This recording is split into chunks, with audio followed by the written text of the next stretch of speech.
kakuha sa itong naong atong tiguang. Diyan mga idol. Yung sa may bato ni mo na. Sunugon ko na eh. Ikaw, sunugod mo na. Nailighter ako dali oh.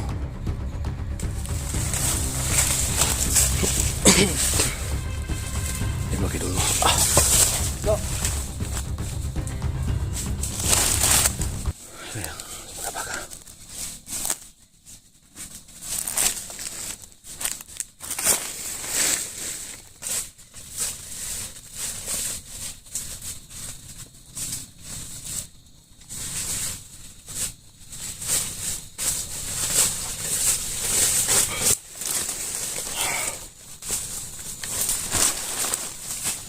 Sabi sa mga masa kinabot ng kawanan eh.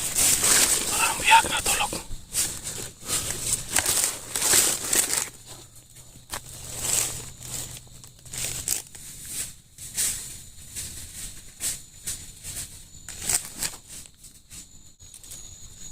Ali, Usapan?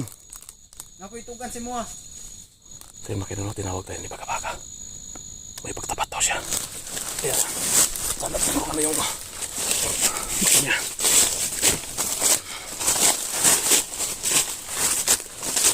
Usapan? Naku ikuan si Mua. Usapan na? Pang ito na nagbago na ko. Usapan na. Naku ikuan dere. Ang nagata ganay katong tiguang. Wa ko kay lato. Unya. Nga gimat ni. Unya. Akong sunugon. So yan mga kinalo. Parang may sinasabi siya. Ang ibig sabihin, Tumuto ka nga nagbago na ko. may isa ng bagay na kanyang kagimat na nagbigay sa kanya ng matanda. Yun daw ang nagbigay para maging masama siya. Usapan na nga butang. Nga gimat. Ayun. Tara.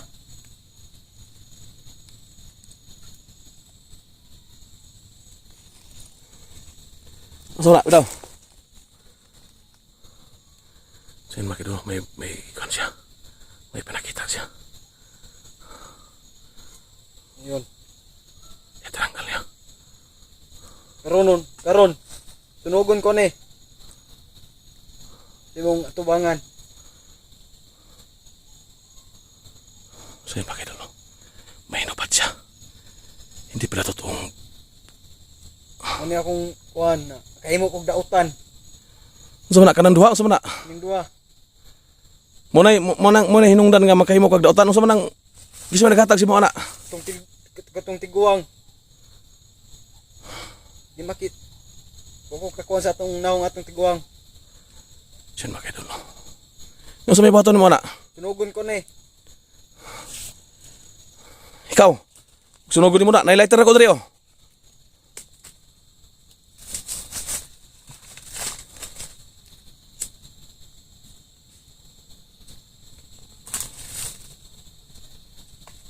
Yan, sinunog niya mga idol. Sinunog niya yung suot niya. Hindi pala tunay na buhok yan.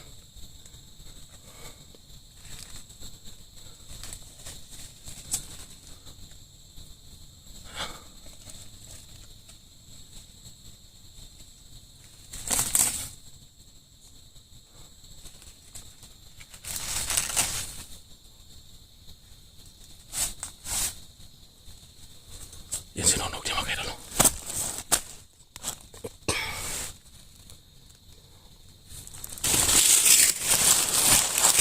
Oh, para kusog ng musika, para musika na yun.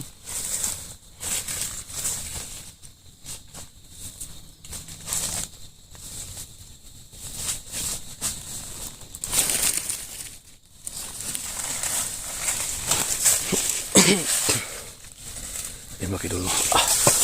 Go. Sinunog na yung suot niya. Parang buhok. Kasi yun daw ang nagbigay sa kanya. Yan daw yung nag-udyok sa kanya para gumawa ng hindi masama. Magawa ng masama.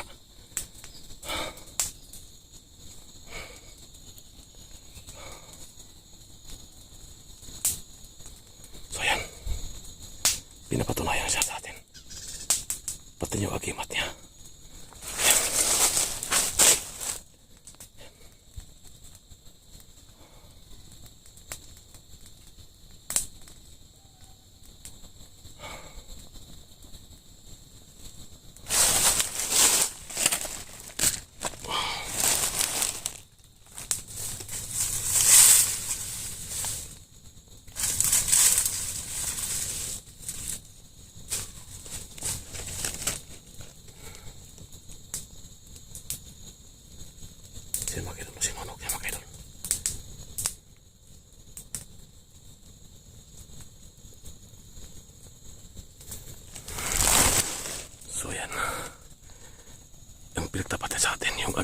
nagbigay sa kanya ng matanda daw na hindi niya kilala. Yun ang agimat na yun ang nag-udyok sa kanya para kumuha ng masama. Pati yung parang buhok na suot niya, bigla niya tinanggal at sinunog niya. Ayan.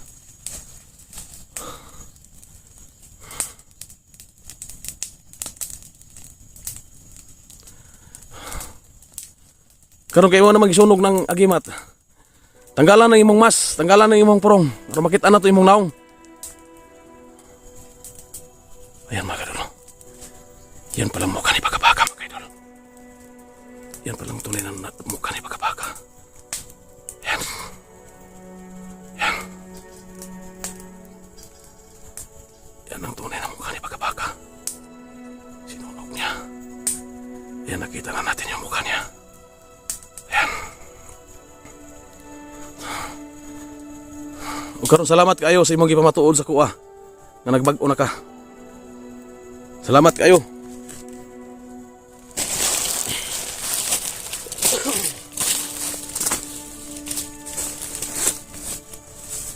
Salamat kayo.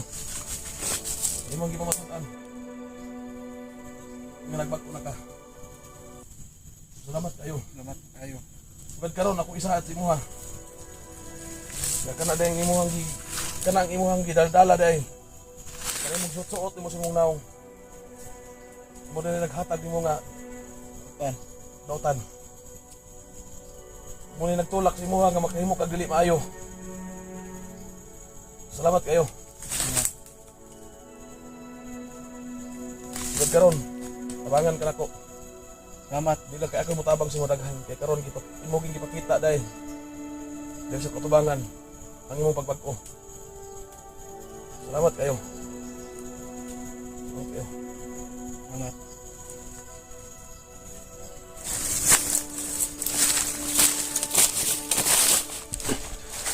Sir Makadul, sinunog niya lahat. Yung bagay na nagkaroon sa kanyang katawan. Yung nagbigay sa kanya na gumawa siya ng di maganda. Bagabaga. Daghang salamat Bagabaga. Kabalo ko nga dili padri. Nahuman ang ato ang misyon. Unta karon. Isa ka makatabang sa mua, sa kuha. Nga malutas ug masugpo ni mga daotan.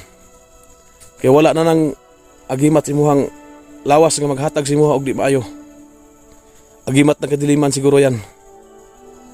Kaya maraming salamat po sa ginawa mo na pagtapat sa amin. Salamat. Unta tabangan mi nimo ha. Unta tuloy-tuloy imong pagtabang. Kay kabalo ko nga dili lang ako mutabang si mo, daghang mutabang si mo ha.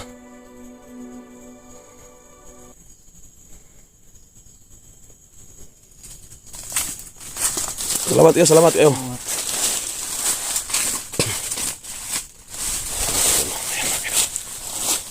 Wala, daw. Wala, sinunog niya lahat mga kaidolo. Ayan. Ayan.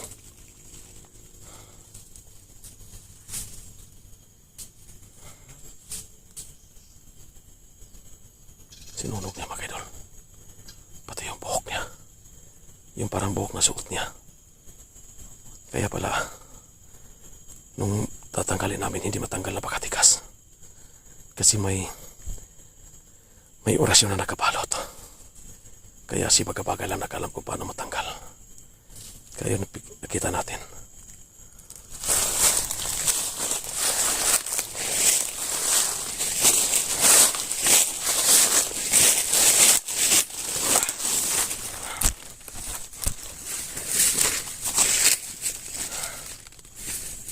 Hindi tayo nakapaniwala sa ito ng Bagabaga.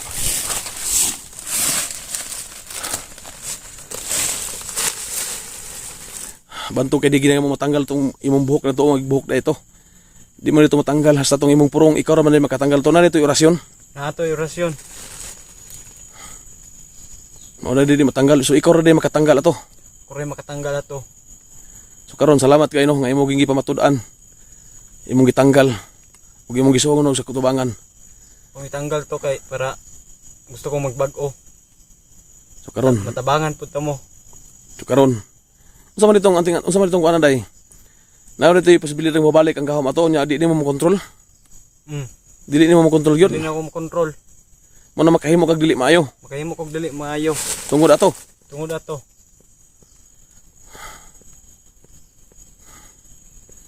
Motong buhok na painit sa akong ulo. Siya makadulo. Yun ang parang buhok. Yan yung magbigay ng para mainit ang ulo niya. Katong agimat, katong murag kwintas nga, katong pusilon ka na masunang nga di ka mulutlan, mo to'y nagkatagog. Oto.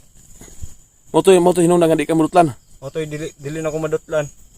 Nga katong buhok, mo to'y maghatag ni mo og init sa mong ulo nga makahimo kag dili maayo. Siya makadulo.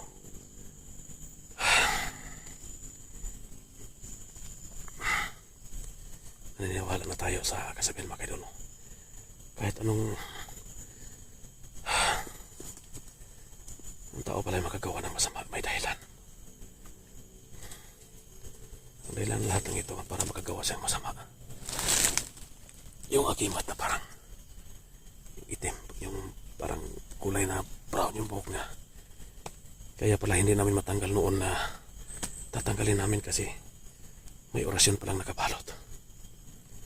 O alam niya ba baga kung paano matanggal. So easy lang po tinanggalin. No? So, tayo nagpapasalamat. No? Sana ito na paroof na natin na nagbago na talaga siya. Salamat kayo baga-baga ha.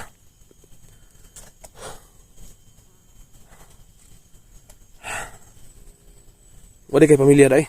Wala akong pamilya.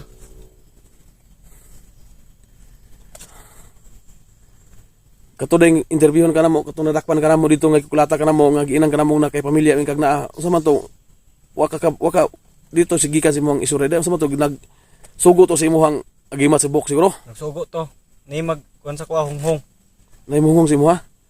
So yun makadumay mong mabulong daw sa kanya. Kaya makagawa siya ng hindi masama. Kaya makagawa siya masama. May bumubulong sa kanya para gumawa siya ng hindi maganda.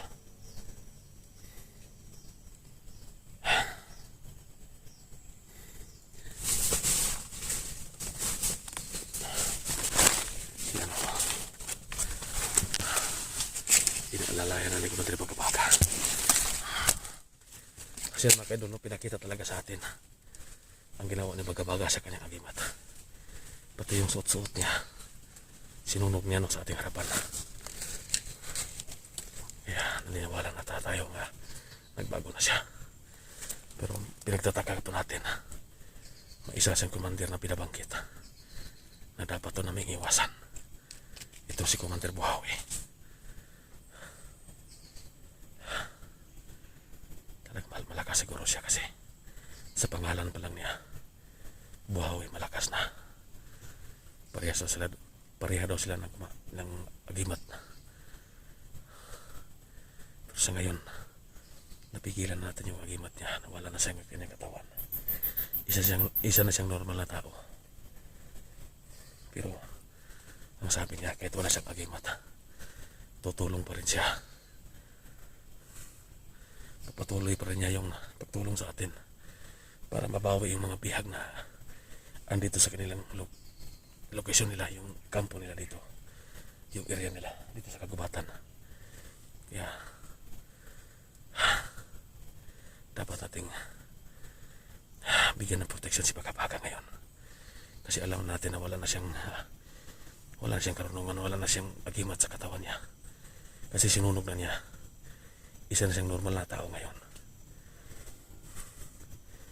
Ang gagawin natin sa kanya, isipin natin siya para lang sa pakiramdam ko mga kaidolo, parang nakaiganti na ako. Unti-unti na ako nakapag-iganti sa nangyari sa akin at sa nangyari sa aking pamilya kasi ang nag-udyok na gumawa ng masama si Bagabaga, yung anting-anting niya, yung kaya sinunog na sa harapan natin. At yan, nanumbalik na yung